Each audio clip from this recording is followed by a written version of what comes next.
I'm alive. Oh my goodness.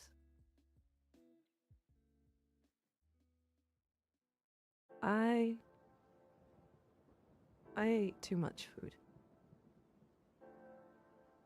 I went to uh 3, 4. I went to I went to a party for my friend's wedding. It's not the wedding. It's like the wedding shower or whatever. Um, and his dad made really good barbecue. Like, made it all himself, and I ate way too much of it, and now my body hurts. So that's the status that I'm in right now. Oh my goodness.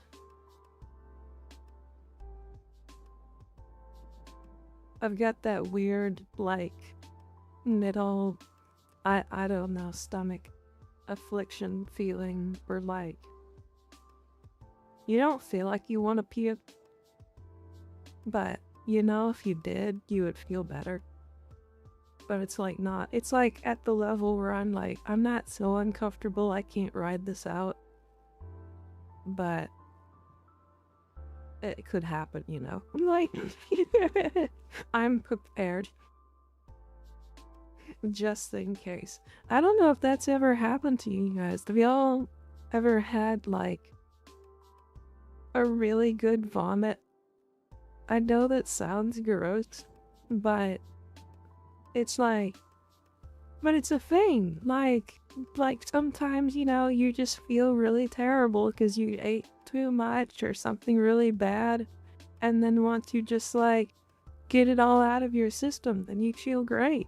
And it's just, like, over. You know, it's not like you have a virus. It's just like, that ate bad. And now it's all, like, you know, out of your system. You're just like, oh man, that feels so nice. I don't know. I've had a few of those in my life. Most of them were caused by chocolate. Because I am, like, addicted to chocolate. That's, you know, that's like my favorite thing to eat, dessert wise, 100%. And it's like it's all forms, you know, candy, brownies, cookies, cake, ice cream, fudge. I think fudge is like my all-time. Chocolate fudge is my all-time favorite dessert ever. So if anybody wants to send me some fudge, that would make me, like, really, really fat. So don't do that.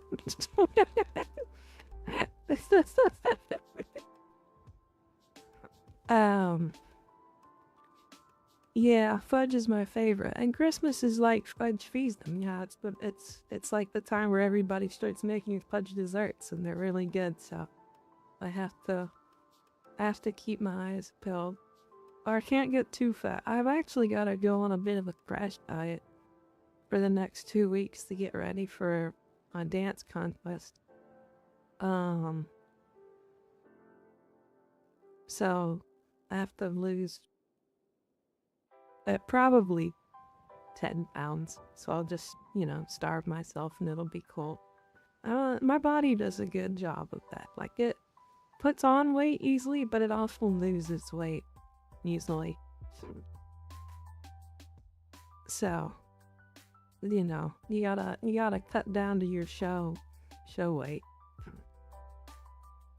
So that you don't just look ridiculous in your dancing outfits. Not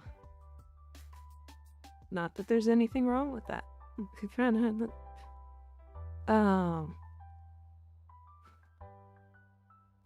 I also am doing a lot of dances in one day, so losing weight just makes that easier from an endurance perspective.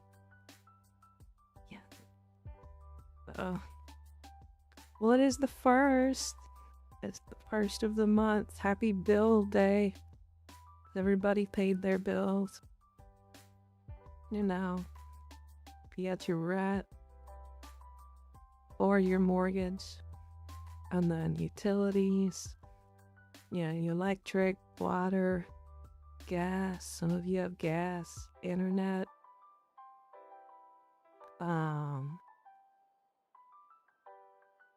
Your insurance. If you've got, insurance payments that are monthly. And then like car, if you're paying on your car. And then if you just have like outstanding debts, well, your credit cards, student loan.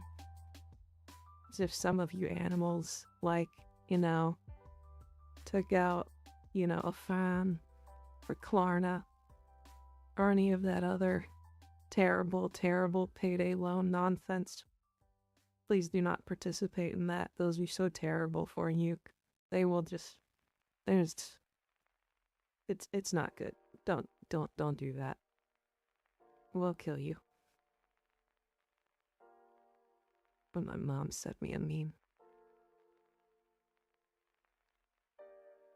Okay, that's actually a good one. Oh, it is. It's daylight savings day. Because I am in Texas and we participate in daylight savings, so do I lose an hour or do I gain an hour? Let me look up which one this is.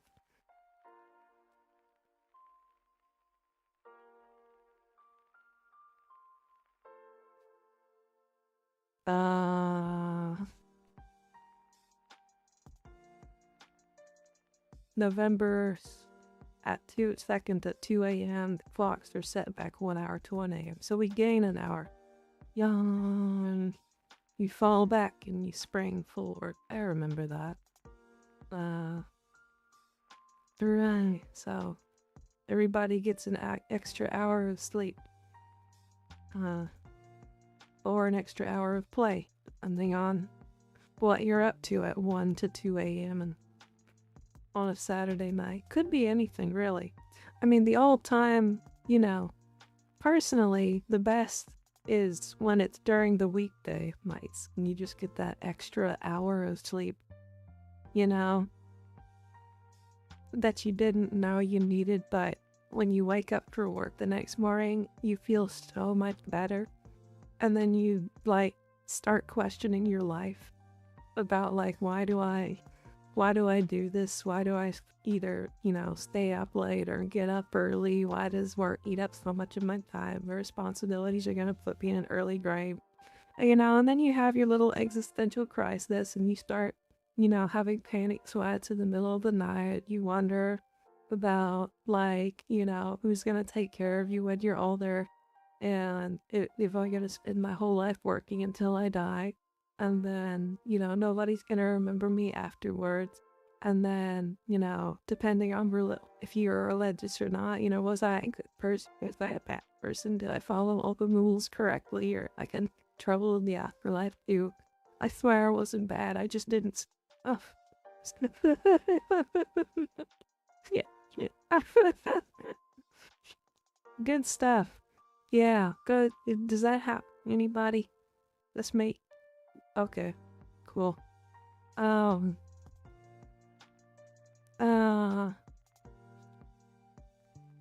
don't know. Do you guys have those more as sleep thoughts or as shower thoughts? For me, I think they're more sleep thoughts. I don't really think when I'm in the shower.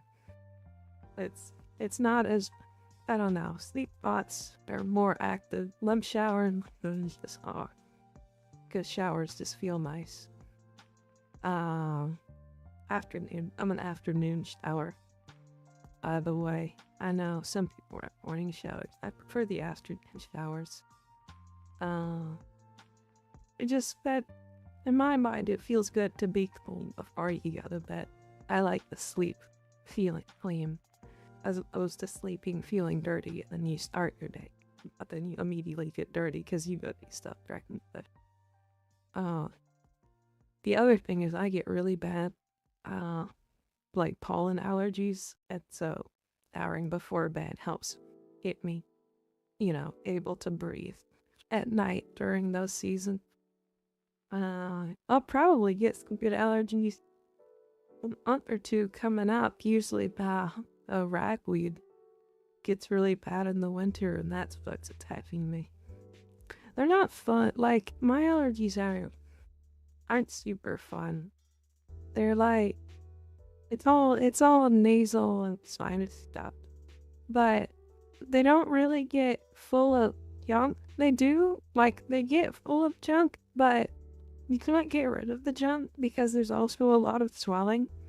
And so, no, the sinuses can't, like, even open to clear themselves out, So I have to take some good medicine to make sure that I can breathe at night, for a month or two. For, 2 to 3 months either, probably. If people after I thought about doing allergy shots, just haven't really gotten around to it. I feel like, it's kind of bad, like, season, but it only really gets bad, like, for it. So if I just, like, whenever the season starts coming up, I start taking my medicine on time, and it's really not that bad. So I don't think it hurts, getting shots taken. I don't know. That's my personal stuff. I actually watched a really good video. I don't know. Sometimes, like, I don't want to say I like to watch gross things because I don't like to watch all those things. But there are some times when I have, an interest in watching something gross. But it's always a specific gross. Specifically people that, like, enjoy, removing things out of pot. So, like, peeling pore strips, or when people get blackheads scraped and pulled out of their skin. Sometimes earwax removal. I don't really like watching it that much, but sometimes they're really good ones. But go a whole chunk out, and you're like, oh my god, what even is that? Why is it such a different color? And then something. Oh yeah, ingrown hair removal. Those are good. Pulling splinters. Those are good. Bot flies, if you haven't got lengthy because of bot flies getting yanked out, those are interesting. I definitely don't watch that all the time, but, like, I don't know, maybe once every other month or so. You go on, like, a little YouTube kick of, like, oh man, look at that, oh look at that, oh look at that, it's so gross, but I can't stop looking at a thing. I saw one video there with how, like, a massive overproduction in their, like, sinus fluid. And the farmer was just ripping, like, these gigantic cow balloons out of its nose. It was fascinating. But I was like, oh my god, that must feel so good for the cow to, like, have that out of your face. Because I know it feels good for people ever, like, want no stuff to get pulled out. It's like, oh my god, it's just so much bad. I know, I didn't mean to get into a bunch of milk talk, but it's, it's the day after Halloween. It's valid. It counts.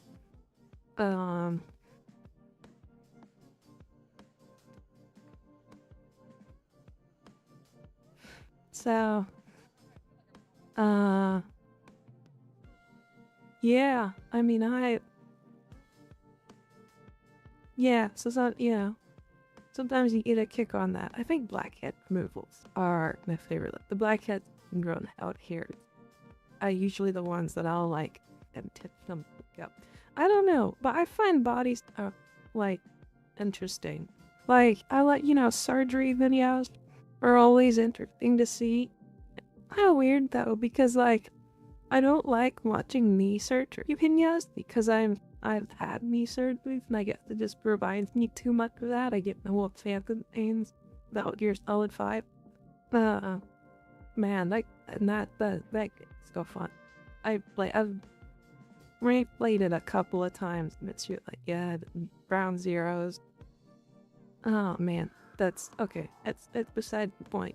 Quiet is up to your life, and I always find it on my birthday, so that they can do the cake, you know. And I've got like the one that's like on the PS3, you know. Let's find it on the PS3 with my birthday cake, and the D-Dog is there, yeah.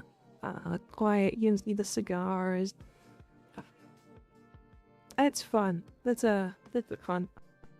I forgot what I was saying. Oh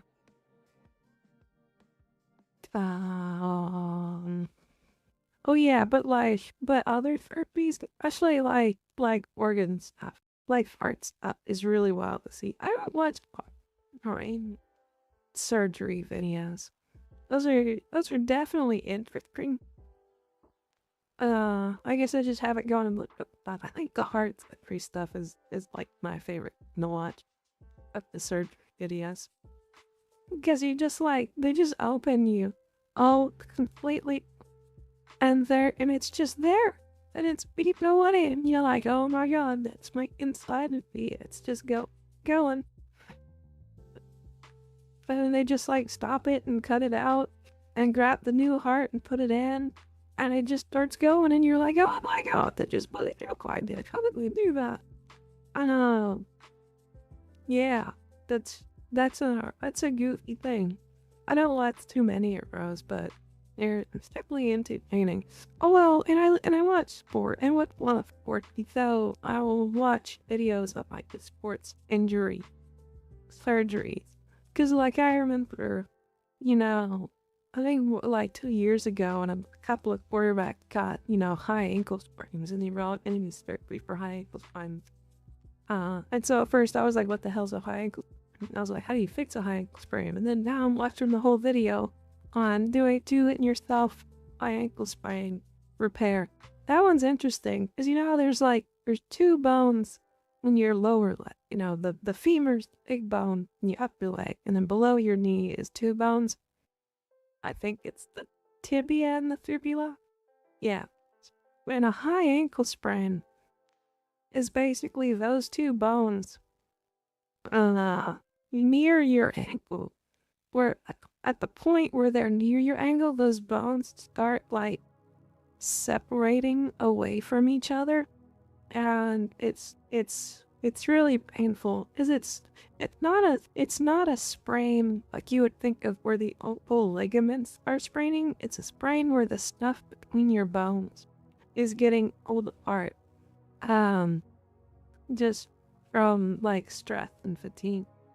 And the way that they fix it, it will heal. Like that's one of the things that will just heal naturally over time. But because they're professional athletes, they can't take, you know, that amount of time off during season to let it heal, so they get it surgically fixed. And what they do is they basically screw those bones together in place. And so that separation does happen, and you can play on it.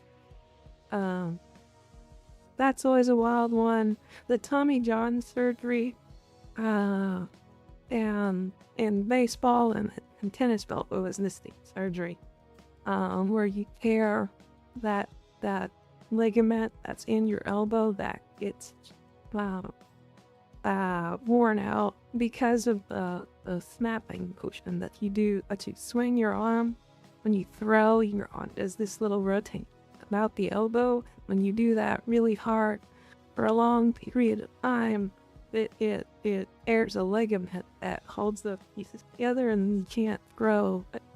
springer lactose. And it's actually kind of terrible. Like, you look up some videos of like pitchers throwing their arms out. It doesn't look pretty at all. It's big. And now they get the surgery where they basically put an artificial ligament in, to replace it. And it's supposed to take a little under a year to recover. I think the pros might be back to pitching at like 9 months or so. Well, even in college too, because health programs have really high level of medical care for their athletes as far as getting them back to playing one. I will say, like, as a side tangent though, that like Tommy, I don't know the rate, like how frequent tennis elbow is in like early, in amateur competition. So in high school and collegiate, is there a bunch of tennis elbow going around? I don't know. But as far as high school and collegiate baseball, the Tommy John surgery is very, very frequent. Like, because they overpitch kids in high school. There's the season, but there's no limits on going to play baseball all of the rest of the year. And when they just play year-round baseball and you're throwing 80 pitches a game, and you're gonna blow your arm out, at 6 p.m. That just happens. But what's sad is that there's a culture of like, yes, you will throw until your arm breaks and we'll get the surgery and then you will continue to foul. There's no like, okay, let's limit touch words, let's limit, outside of school pitching, to try and lessen these injury rates. There is a pitch limit in high school. In Texas, I don't know about in other states, there's probably one. But there's no, those kids that play club baseball, it's as much as they want. There's no limit. The only stop is when their dad says stop, basically. But, they tell those kids you're gonna play and you're gonna play non-stop until you break. Because the second you stop playing, you lose your spot. Which, it's a culture that's not great. It's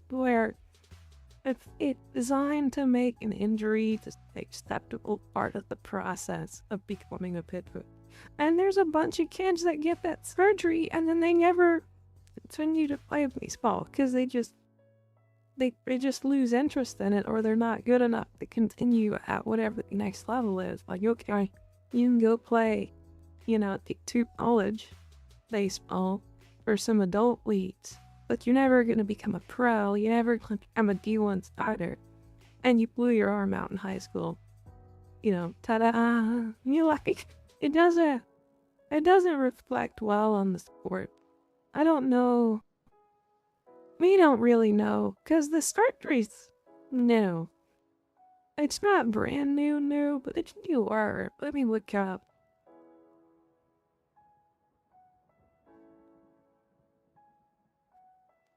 When was the surgery in?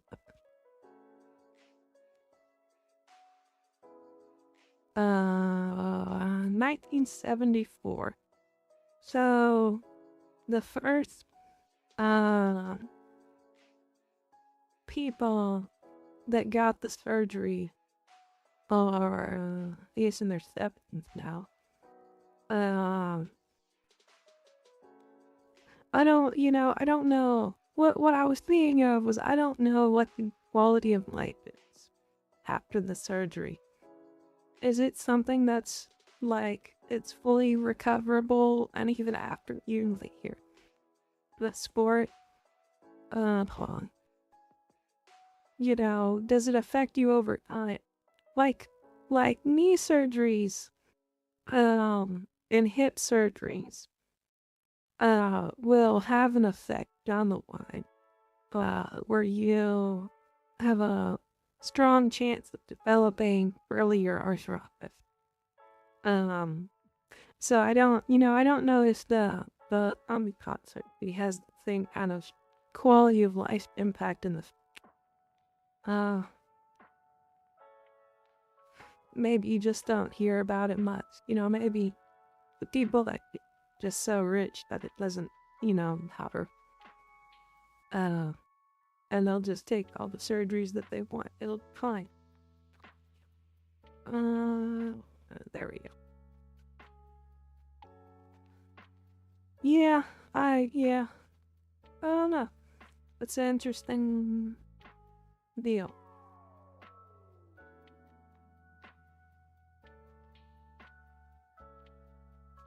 So, what was it?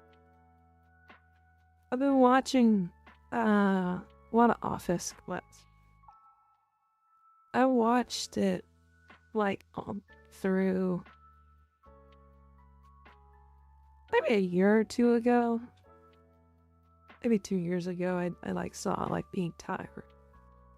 You know, I just sat and watched the whole show in its entirety. And recently I've just kind of been going back through clips by words and stuff. But I think my all-time favorite is what Gabe yeah, I don't remember why. It was Gabe and Michael and two others in the conference room, and they were basically either hashing out something about Gabe's job or something like that, and it brought out like the concept of like, why doesn't Gabe go into coaching? He's like, that can't be a coach. I don't have the lung capacity to blow on this one. And I just thought that was like a bit to come up with, which is, how do you not have the lung capacity to blow? It's such a funny thing to think about. So now I want to use that line every, like, whenever somebody asks me, like, you know, why did I choose my day job?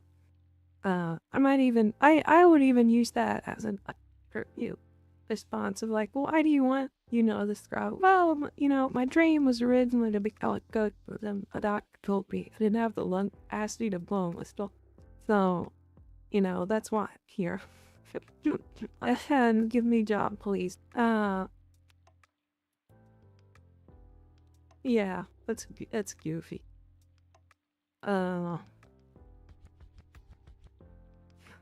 I do have a day job.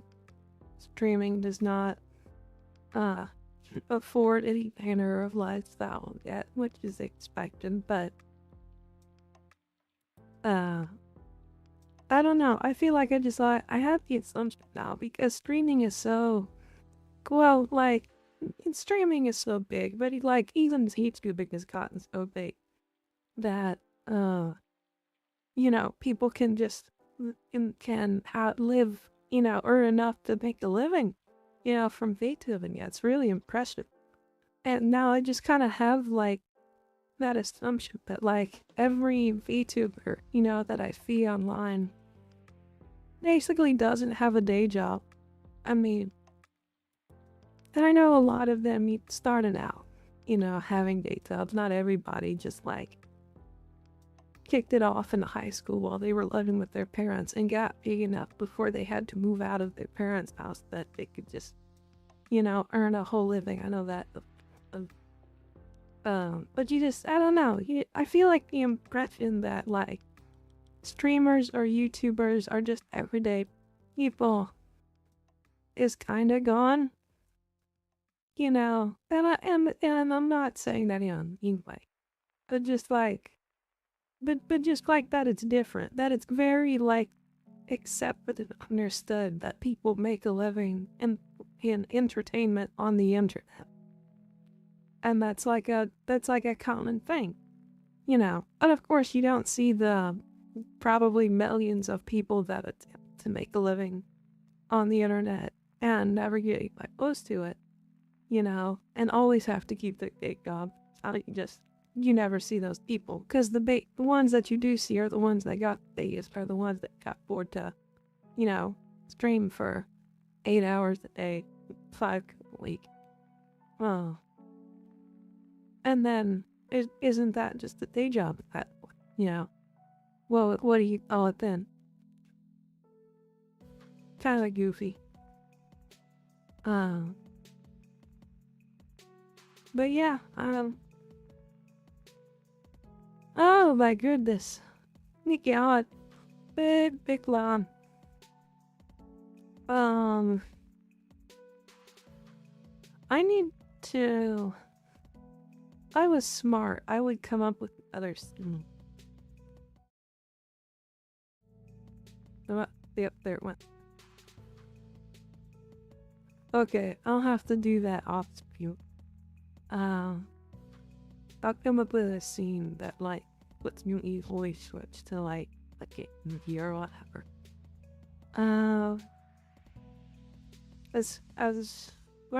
What is going on today?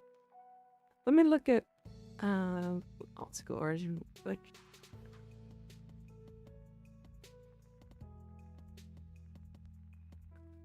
I'm sure, I don't know, people who watch VTubers also like speak. It doesn't seem like that's something that would translate, but, you know, I have faith that some of the chronically online, also, you know, it can skip me when they were in school. And be big, let's see. So I haven't watched any games today. USC beat Nebraska, Ohio State beat Penn State, Indiana beat Maryland, Georgia beat Florida, but only by 4. Close. Ole Miss beat South Carolina. Texas barely beat Vanderbilt. They won by 3.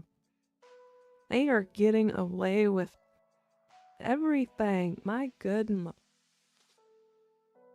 Did they play Manning?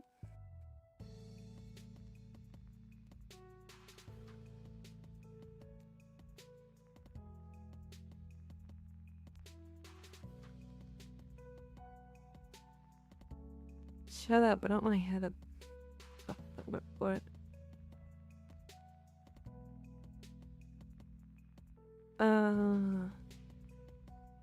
I just want to know if he played during the game.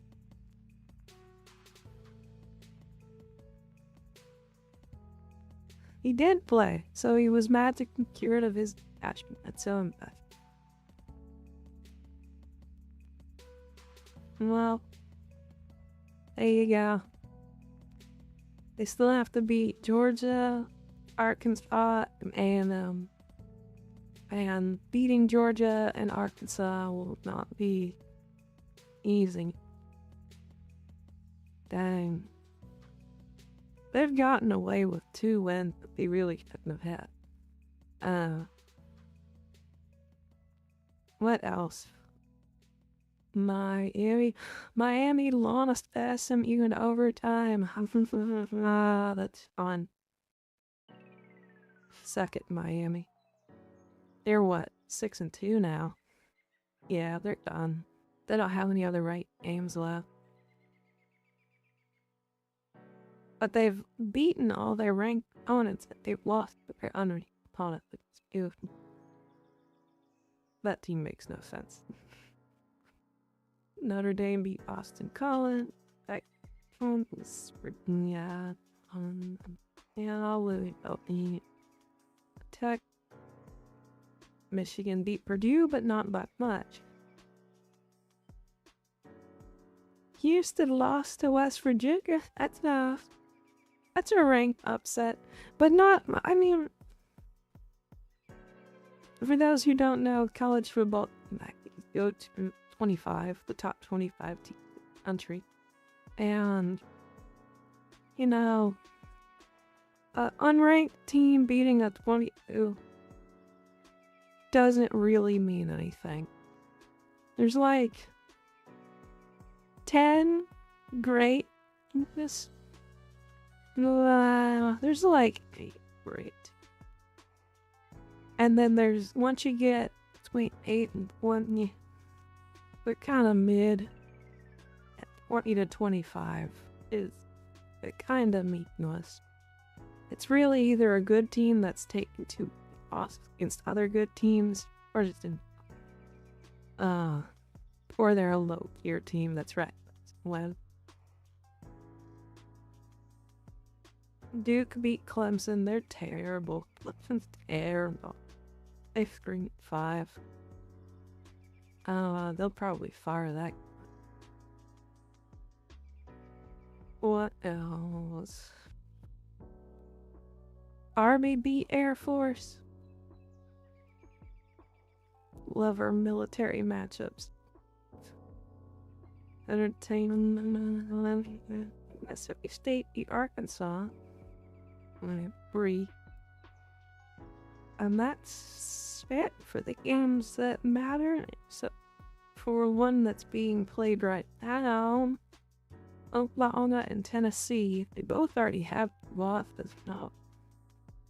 Whoever's left, you know, it's a neat win scenario for that.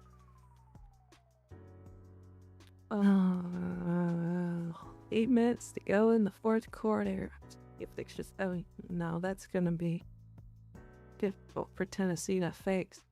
They were a force to be reckoned with last year or 2 years ago, so it's interesting to see that just change over time. Oh my goodness. Now I'm yawning. Yeah, real hard. Oh my god, chat, you got me yawning so hard. Yeah.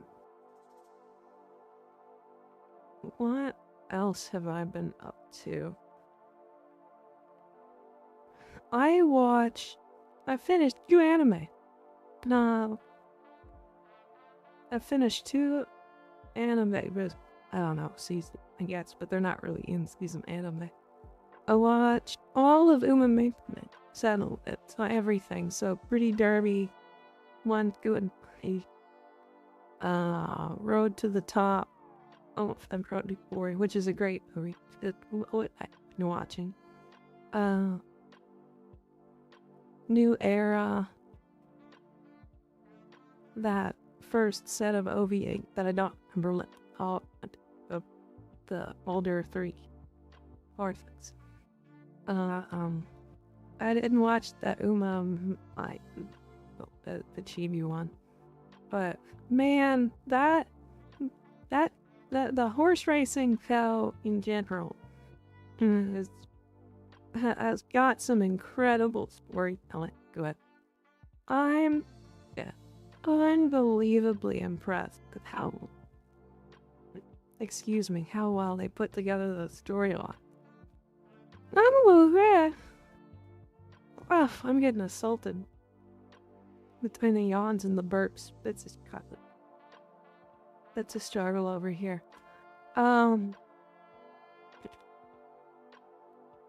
Yeah, that show did a really impressive job with writing sports stories in a way that felt accurate and applicable to just the sports world in general. You know, yeah, I know the racing results are true to life from the actual results of horses. And, you know, their career, the way that their father who's back injuries and their times that they sat out of race but participated in is all there. And then they basically just kind of sponge it a little bit and have the horses retire, you know. By going to win the race for the Dream Trophy, that's like the diamond.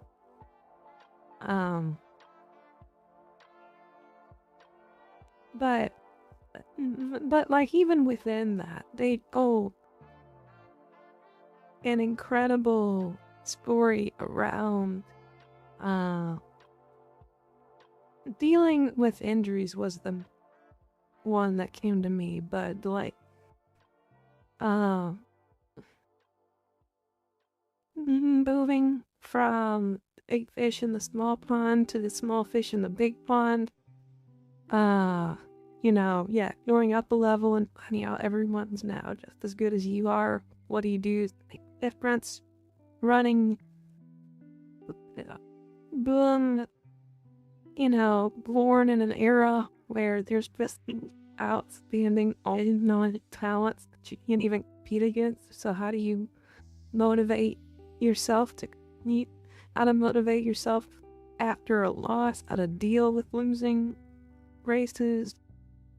Having teammates drop out, having your old motivating factor disappear. How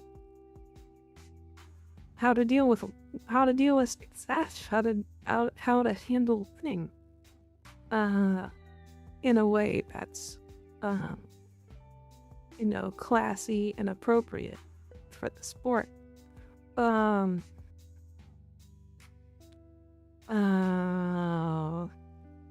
How to deal with how the difference in international competition, in the sense of, like, you know, well, for one thing, competing domestically, and it's basically the difference between a home and an away game. Now, when the horses would go compete on international tracks, that's away game. Now, it's different elevation, it's different weather, it's different grass or turf or ground pipe. The move itself is jarring to the horse, like it's jarring to people. As you know, when you try to pick up a team and fly them halfway across the country to go play a game, it has an effect. You don't sleep in your home bed. You're not eating the game you do. You're not comfortable, and that has an effect. And it's hard to win on the road. This show kind of talks about that.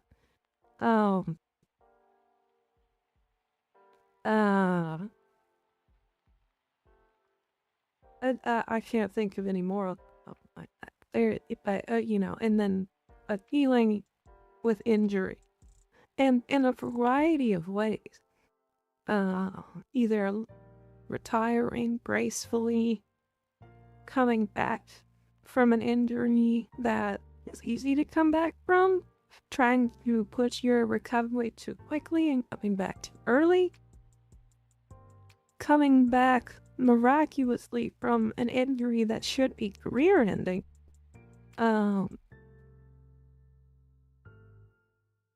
Yeah, all of those kind of things, are handled in the show in an impressive way. And to somebody that's played a lot of sports, I thought it conveyed sports to me in a way that was just like how I experienced it. So I would put Uma Musume as #1 sports anime all time. I think it does an unbelievable job of that. And then the drama and the storylines of it in general are super fun. And there's something about racing. No, and I don't know how well this would translate to people, especially if you didn't just play any sports at all, but there's something fundamentally human about racing specifically. You know, and it's just that instinct to love the biggest, strongest, fastest people. And we have a lot of sports that have a massive, variety of ways to display those talents. But racing is just, it's so pure in its form that you're either the fastest person or you're not. And it's that every time. There's no ruling. There's no interpretation. There's no subjectivity to it. And it's one of the things that, I don't know, is an essential human characteristic for as long as we've existed. One of the things that we just straight up had to get good at, even from an evolutionary standpoint, to be able to hunt things was to run fast, and to run fast for long period of time. And so I think racing is it is, you know, the most original, the most cool kind of sport at all that there is out there, you know. And then if you wanted to pick a second one, I would say lifting things over your head. And if you wanted to pick a third one, I would say combat or some bullet fight. Those are like the most human things ever. But everybody loves a race. I just, you know, and it's a race of anything. It's people, it's horses, it's cars, planes, turtles.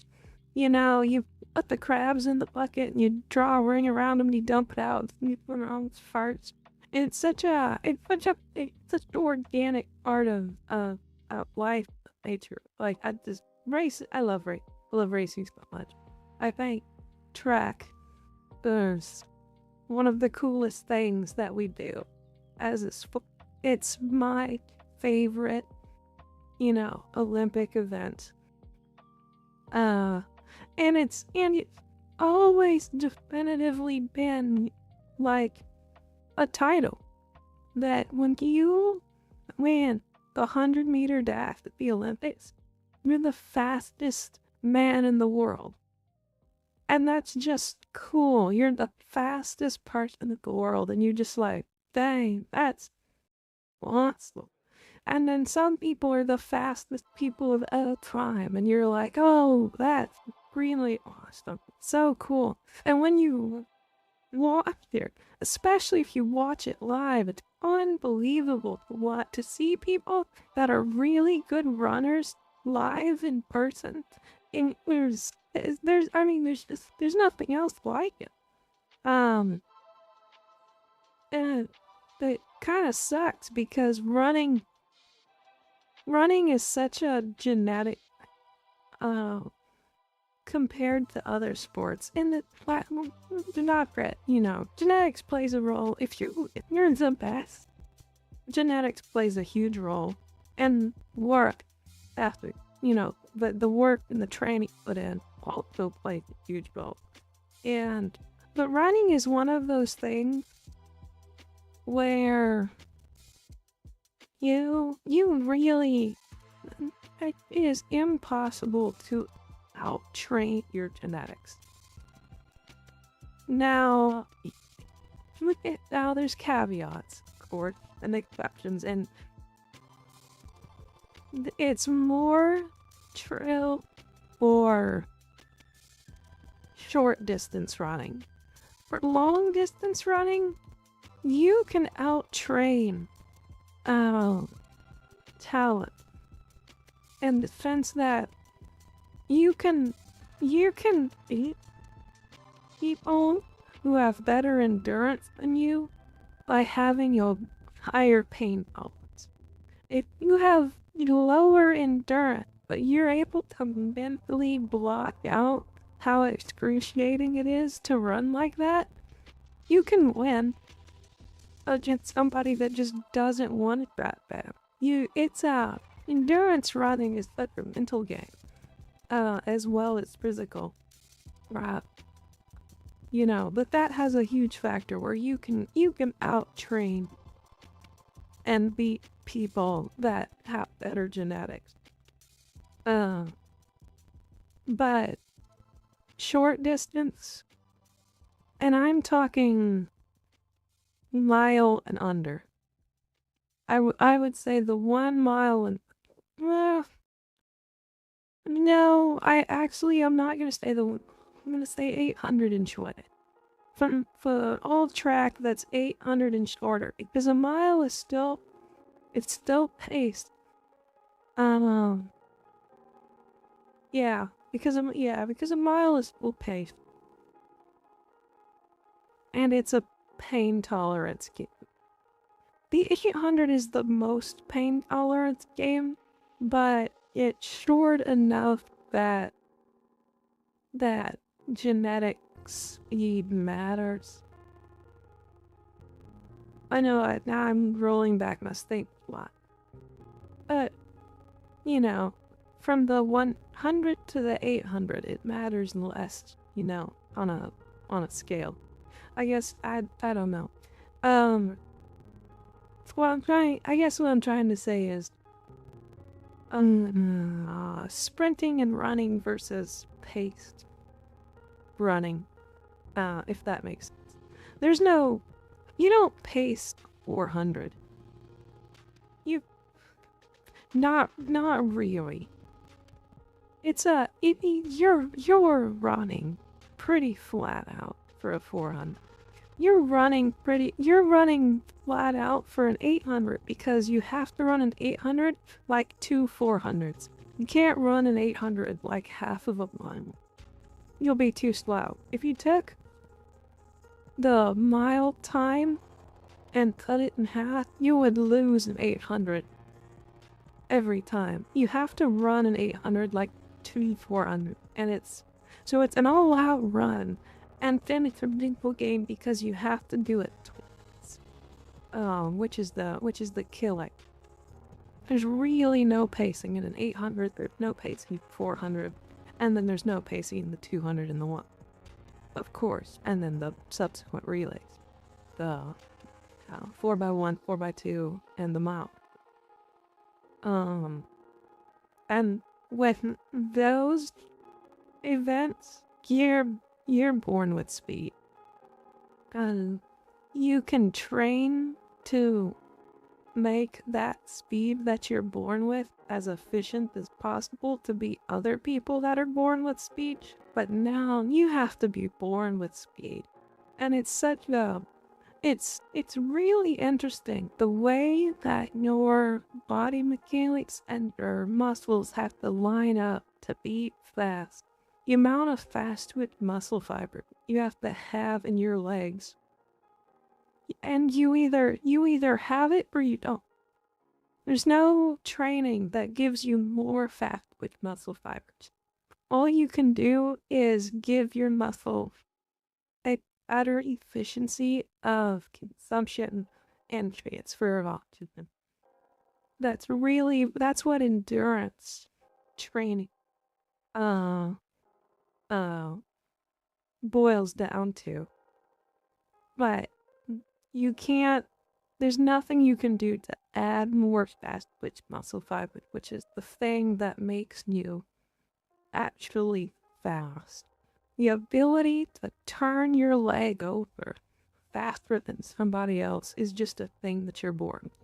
And all what you're training is being able to do that at the fastest you can do that for the longest period of time you can do that. It's so cool. I love, there's a lot of fun science to running and the running with cats and stuff. It's so cool. It's so cool, and it's why it was so amazing to see somebody like Svein Oltwin, because he was too tall. And because sprinters, part of the design of the sprinter is to be compact, to get your leg, to allow that leg turnover rate to be high enough to be an elite level sprinter. But Bolt was too tall. The 99.99999% of people that are born at that height, there's no way that they have enough fast twitch fibers to be able to turn their legs over at a comparable rate to a more compact sprinter. But he had them, and it was unbelievable. And if you watch his running form, it has a lot of mistakes in it. It has when you slow it down and you look at the actual mechanics of his run, there's a lot of mistakes for an elite level sprinter. Of course he's a very clean runner, like if you compare to a high school. But for an elite level runner, if you look at Bolt's run versus the people that he was running against, he's one of the least efficient runners. Yeah. But he was born with the amount of fast twitch muscle fibers to match the stride length so that he could have a turnover rate in his legs at the same amount of time as shorter people, so he would cover 2 to 3 inches more distance than they would prescribe, and that's how he won. He never was starting out of the gate.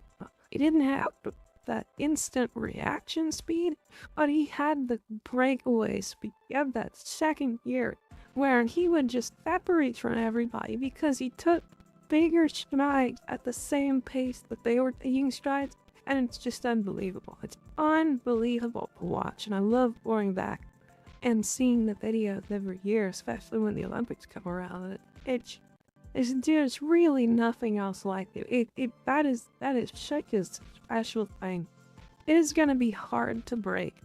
It's possible. It's possible. I mean, the world record's in 958, and there's people that are on pace to break it. Coming down the pipe, the conditions really have to be right for it.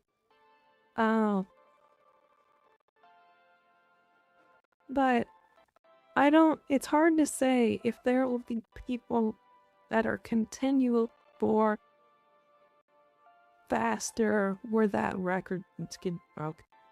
Because now we're at the point where everybody that has the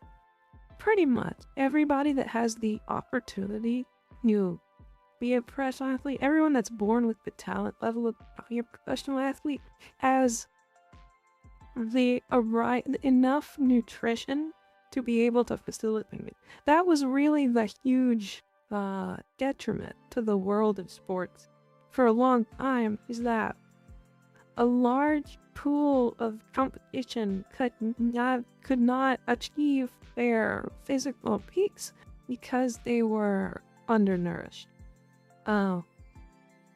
That's why it was a real special thing in this past Olympics that the winner of the 100-meter Noah Lyles won the 100, but the winner of the 200-meter was a guy from Botswana, and it is very rare. It really doesn't happen that 100, 200-meter winner comes from Africa, as for a long time that population was so undernourished that their ability to produce sprinter class athletes just things lost. They can produce endurance athletes like Kipchoge is the greatest distance runner of all time. But that doesn't require you to be well fed. Be a great distance runner. It helps produce a sprinter. You can't be malnourished. It's just a detriment. It's too big of a detriment to your development to be able to be at a world class level.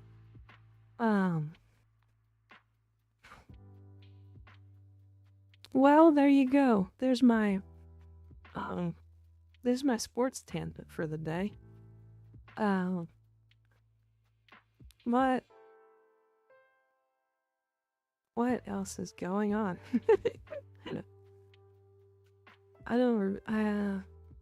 So that was a huge side rant of Olympus. Being real right.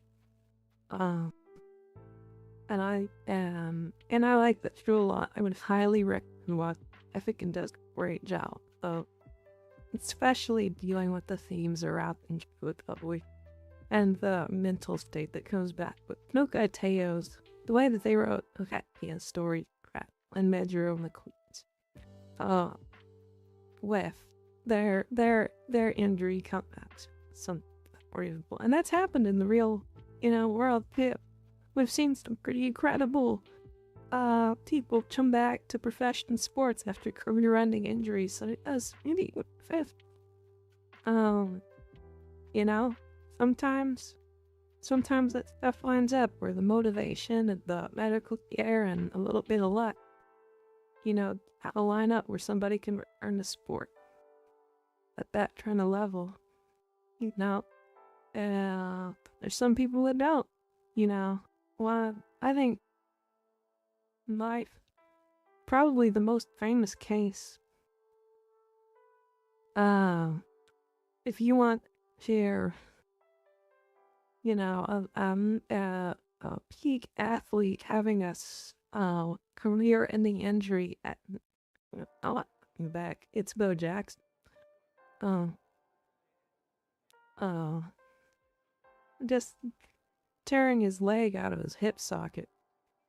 And then having that blood flow cut off to the meniscus on his hips.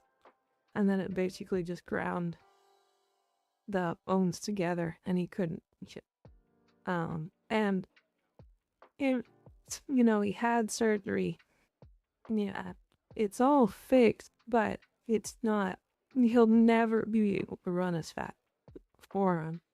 It's just one of those things that's uncoverable. Well, what's a great thing? This was in the last season, the third season of Pretty Derby.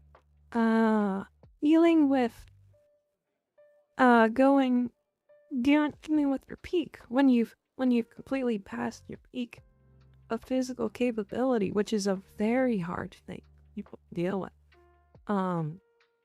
When your body just doesn't let you perform at the level that you were used to, not because of injury, but just because of age. Just because there's a time limit. There's a time limit on being a peak athlete. And, and then once it's over, and you still have the rest of your life to live. You feel miserable that you can't do what you used to do. And it's a hard thing to deal with. And I think they do a great job of all of those things. So it's definitely worth watching, especially if you're somebody that's struggling with some sports, some mentality around playing. Especially, I think it translates to real life. Well, sports translates to real life, so it's unbelievable. I would strongly encourage anybody to play some sport because there's so many life lessons that you can get from it. It's kind of funny. And the other thing, hang on first, I need to flip laundry. I will be back.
I'm back.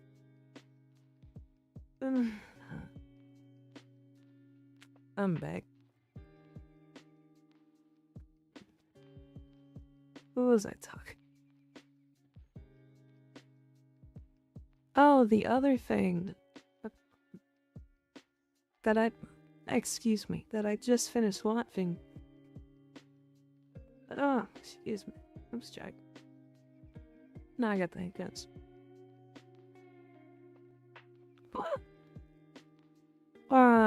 Was Ruri Rock. That's a really interesting introduction. Mineralogy.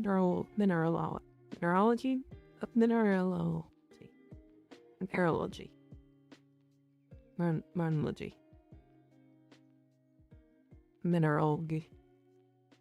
You know. That's an interesting one. That makes me want to go buy a rock pick and start hunt for gemstones. Well, I talked about that some in the last, but now I've completely finished the shot. It's a nice little story. It's a good, intro to kind of the fun and scientific aspects of mineralogy, and has some good wholesome characters. They don't really get up to any, shenanigans per se. They're always just finding cool rocks and talking about them and talking about how to find cool rocks in real life. You're like, yeah, I want to go find some cool rocks in real life. That sounds fun. So I think I'm gonna add I'll add a rock hammer and a chisel and a little spyglass to my camping kit, and go while I'm out, see if I can find some cool stuff and then bring it back and I can show you guys. Because even though I'm not in a great state for hunting rocks, there are some out here, and things can be found as long as you gotta go look in the right places. It really makes me wish that I turn on X-ray vision. When you're playing draft, and you can just see the ore, it's down here, back your mine it, and ta-da, I think that's fun. I never played. I played vanilla basically forever until a few years ago. My buddy got me to play on the Anarchy server, and taught me how to to hack and all that. And so I played that for the first time, and it was really entertaining. I had some shenanigans, absolute shenanigans on though.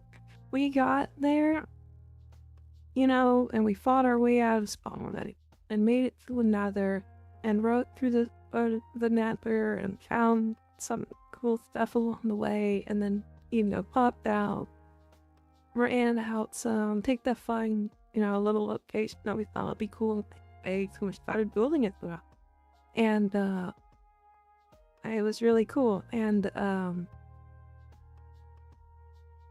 then I died. We didn't have a sheep yet, so we hadn't made the bed. And I went exploring. I shouldn't have. And I fell into a giant wasp underground. And I was right under the house that I built, because I was kind of chicken. It was just playing around underneath it. I went to a crevasse. I died. I didn't have a bed. And so I was back at spawn all by myself this time. And I had to escape spawn, right? And the first thing was that I got, because I knew which direction my base was. In spawn, you land within a 500 by 500 block, or 1000 by 1000 block, square.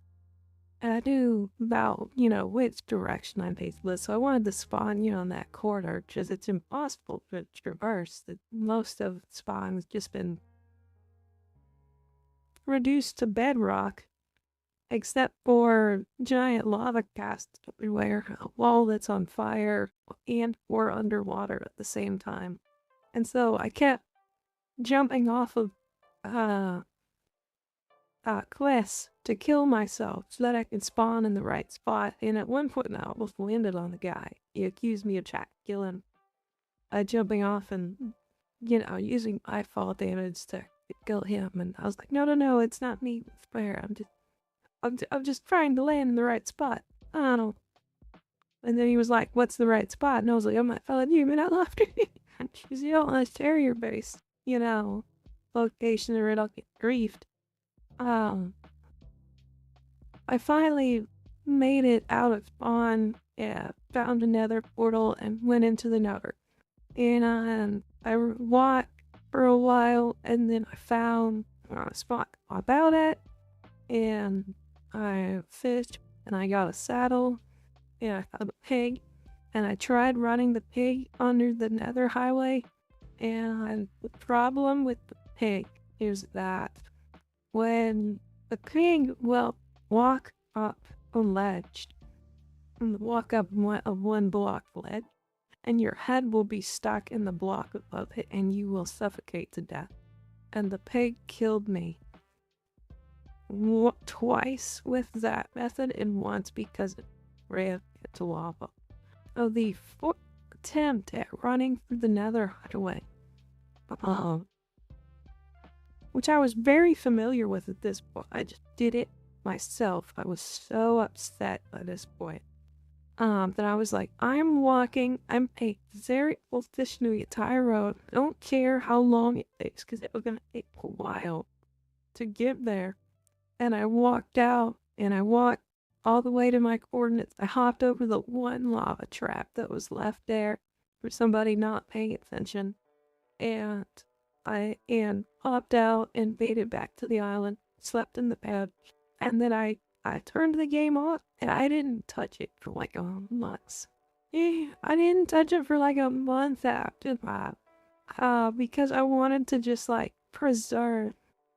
It didn't feel real that like my spot was shaved, and that I would spawn into that again. And like I felt like I was gonna have to go all the way back to the DK, So like, I don't want to touch this game for a while. I just want to be safe.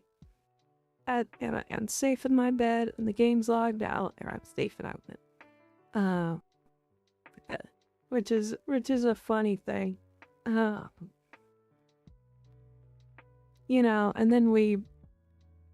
then once I got back on, we started building base. I learned how to use the X-ray line, get out with good stuff. And I built a big wheat farm, so I like building big wheat farms. I made a crap ton of bread. And Ben found some animals and he heard them. All the way back to our spot. And for help the man. And then we built our little houses and stuff and divided some other people and they started building more stuff. And it's a pretty cool spot. And this was all before Minecraft. Before Microsoft forced everybody to swap their old Mosaic accounts to Microsoft accounts. And I didn't do that. So that account was, gone forever, irrecoverable. I would have to buy a new one and start the whole process over if I want to go back to that base. But I have not been super duper interested in doing that. But there you go. There's my online Minecraft store. Use it on Minecraft launcher. I'm just gonna try the Minecraft launcher on my computer because I haven't done it forever. I want to see what it does. Yep, there it is. Playoff 1. On Thursday, March 10th, 2022, we began to roll out the requirement that all users must have Microsoft accounts. Yeah, that's what I'm at. Dang. So this was a while ago when I did this. This might have been COVID. Oh, there you go. My offline works. Create new wall.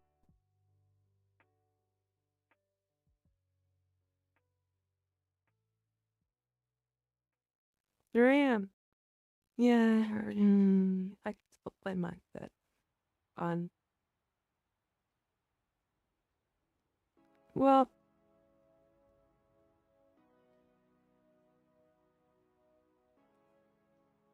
that's cool. But yeah, I a weird thing about me, I I'm not anti playing online games, but I play online games like I play offline games. So, which is the complete opposite, where like I'm a very social, extroverted person in real life, but then online, I'm not. I play online video games in the most extrovertedly possible. I don't like go into like I don't do the world chat. You know, I'm not joining a Discord group that, you know, that is all playing it. I don't like, you know, join guilds or go around adventuring together unless it's for money that I personally know I can realize that want to play the game with me. That's like the only time that I do that, which is really goosey. But like I played a good, you know, 6 months of World of Warcraft basically by myself, where I just solo leveled and solo completed quests and just did it on my own, you know. It was kind of fun, and I played parallel to, you know, my friend. And then when he was like, okay, now you have to start like queuing up for dungeons and stuff, I was like, I don't want to do that. Like, I just want to run around swinging my sword and stuff. When I played World of Warcraft, you know, the first thing I did was I explored as much as I possibly could. Just walking everywhere because I was so fun like revealing the map. And then I got to the point where I needed it out, so I grinded for a mount, and then I got my level 1, you know, mount, a really slow one. I was the horse because I was paladin. And then I just took off, and I rode all over the map to areas that were significantly over level. I was only like level, I don't know what level is out required for. Oh, wow, now it's level requirements. You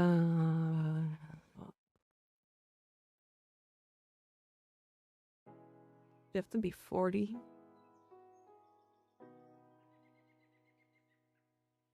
To get your first mount. But I guess that would, that doesn't seem right. I feel like that really, I don't know. Because it was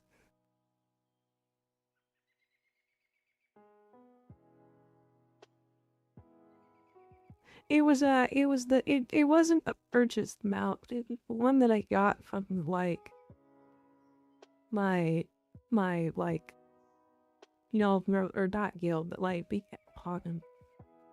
It was something that was like a reward, and yeah, finishing the paladin quest line was like that. No, I was like in the 20s is what I remember, and I ran through all kinds of nonsense. I was above ground and underground, and went to all 3 of the islands. I found what, you know, the floating city. It took me to the north, you know, island, and ran around. This was Wrath. I was play Wrath of the Lich King. And I was super fun. And so I just explored and revealed the entire map. It got chased by tons of things. It got killed by tons of things. Red was like, dude, what are you doing? Like, I've been leveling my character. What do you want? Like, I cleared the map. Like, what? Like, I have every single, thing to be explored to that, you get experience every time you explore area. I've completely cleared all of it out. I have a full map. I have every flight. Um, and that was it. Now I felt like I had the day. I was totally accomplished, and I didn't work quiet anymore. I couldn't like organize, interact with, and stuff like that. I wasn't too like now creating option. All I did was I took my mount and I explored the map and I got on my flight point path and I just had fun flying everywhere. And I was like it, like finding the ships and flying everywhere, and the travel aspect of that game was just the most entertaining part for me. Um, so yeah, that was art. That's my WoW. That's how I play WoW. Um, or online games in general. Good stuff. I kind of want to play something. I have something to play. I need to figure out how it works. So give me a second here. And let me turn this on and see if it works. And I guess this was a game capture. No, cancel that. Not this. Uh-huh. Do work. What's this? A new capture.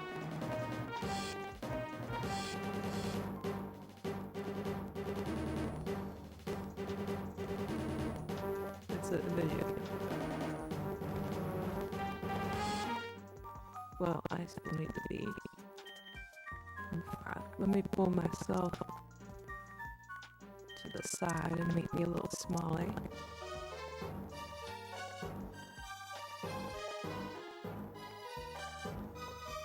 And then we'll make that smaller. And oh, come back.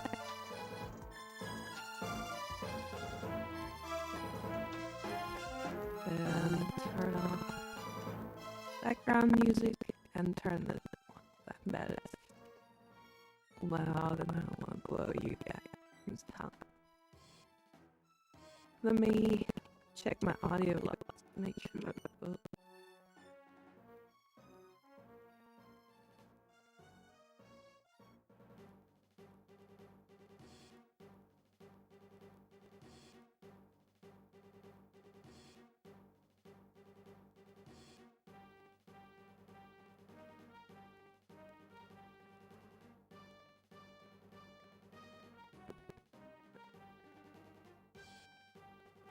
okay, that sounds like it's working.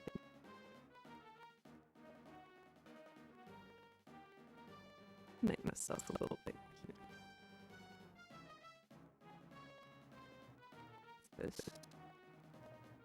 This needs to fill out the screen.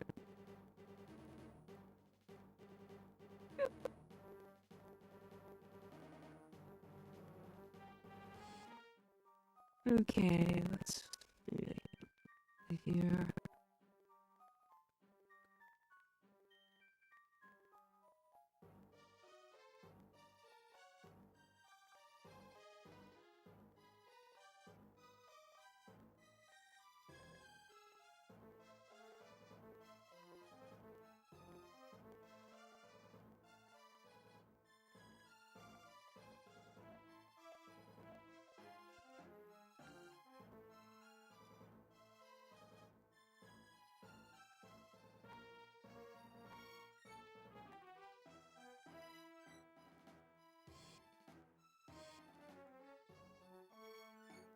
Hello, hello, can you still hear me? Cool. Okay, this should all work. This is, another TV plug and play.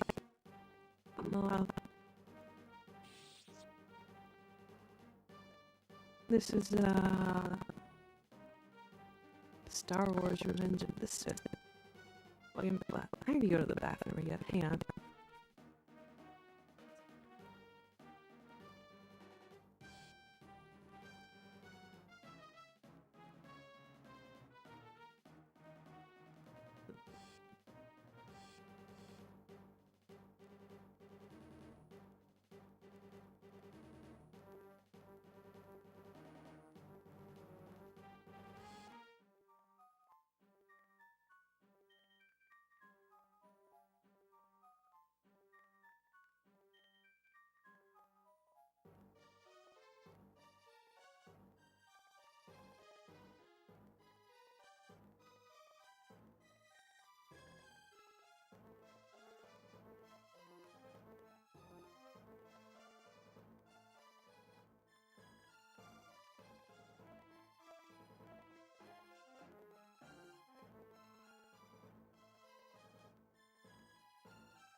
Okay, I'm back. Am I...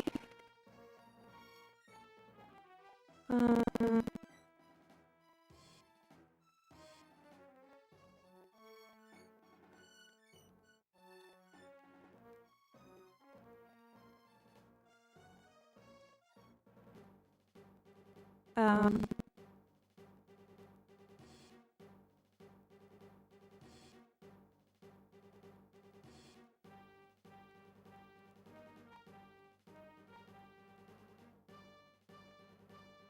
Do it? Oh, I hope I still don't. So I think I still sound scratchy on the stream, but I don't really know how to fix that.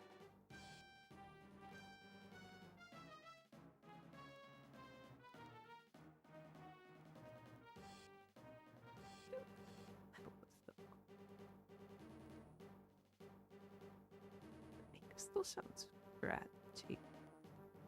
It's true, but I don't really know how to fix. Well, sounds a little better. Well, let's just play and do our best. So there's a couple of droid invasion, forest, Beavis on SWAT, gunship battle, Oedipal chase. Let's just go through them, because I don't really remember. How these games work. So, hey, this will be a fun reminder. Everyone must use his lightsaber to fight separatist drone army. Laser beams and save their opponent I've got power up in the fight. Watch out for detonator. A to reflect. B to activate powers. I think. Yeah. Okay.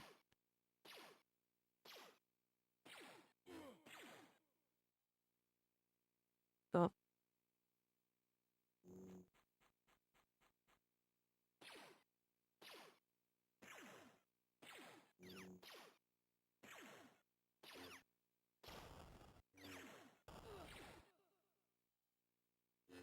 I'm supposed to like. I'm the reflecting. And I'm doing terrible at this. It's been a long time since I've played this game. No! Okay, let's try that again. That was bad. I just stood there and you watched me dive. So not that was too. Because now you're supposed to time it. I'm timing it too late. No, no, no, no.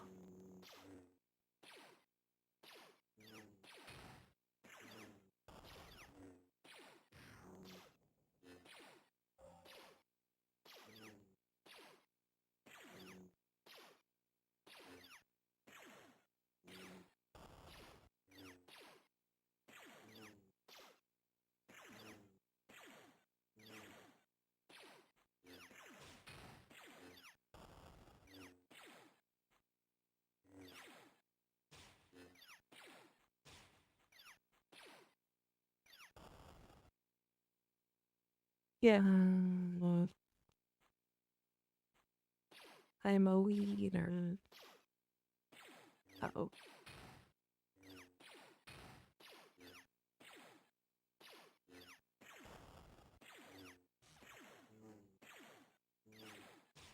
Oh yeah, that guy takes more than one hit.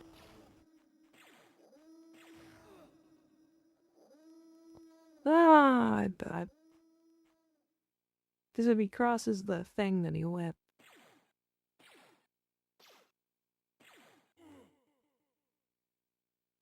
That was terrible. That was terrible. What happened? Okay. Let's try Corpse on the tag. Separatists insurgents have dared to launch a brutal what they call Curacin. Lead Obi-Wan into battle against certain wagons of fighters. Destroy, again, battleships on sleep and like starfighter. Rotate ship, fire weapons, activate drone. Yeah.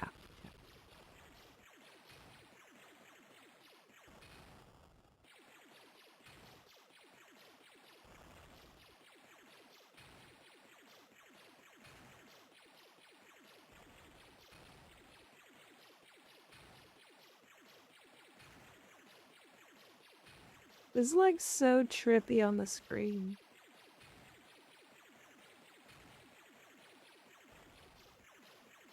Does it look really bad for all of you? I feel like it keeps getting darker. It does keep getting darker. What's happening with capture? Well, I cleared the stage, but I don't even know if you can see it.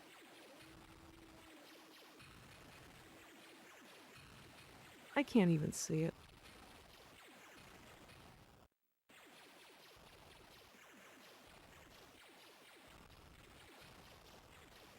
I'm just spinning and shooting. Well, can't read it at all. Oh no, that's terrible. Well, this wasn't a problem before.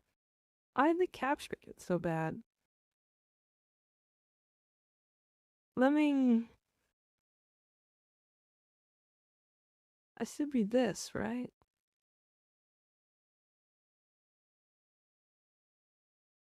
Nah, it's this one. Video device. USB video.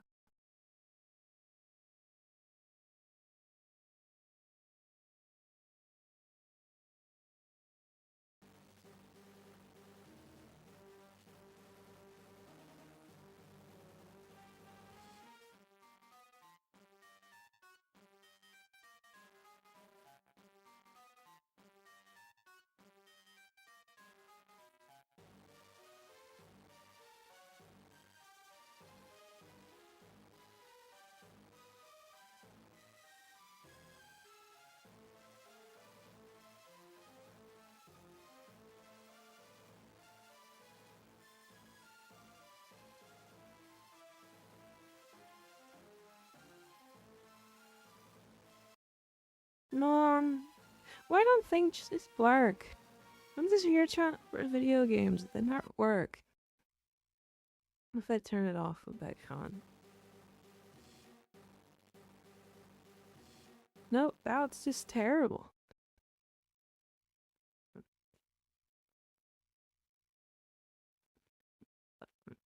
Oh, man. Oh, I fell off my bench.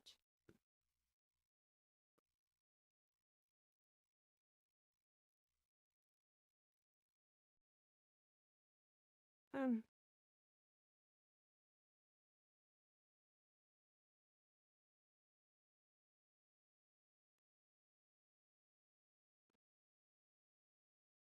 that was embarrassing and slightly painful.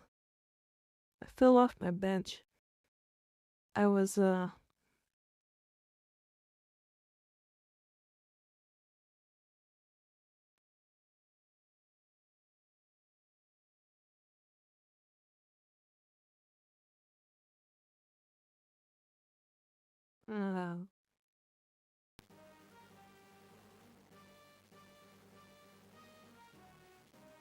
yeah, now this thing just sucks. Like, totally fine 5 seconds ago, and then it's at a terrible resolution. I don't know. I'm sorry. And this would be broken. I just want to play games. Ugh. Well, never mind with that, I guess.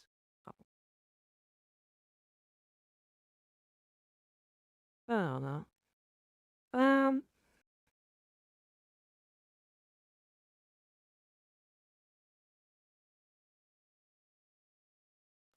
yeah, I guess I'll just call it for him. Thank you guys for listening to my goofy stories. Uh, and, see y'all next time.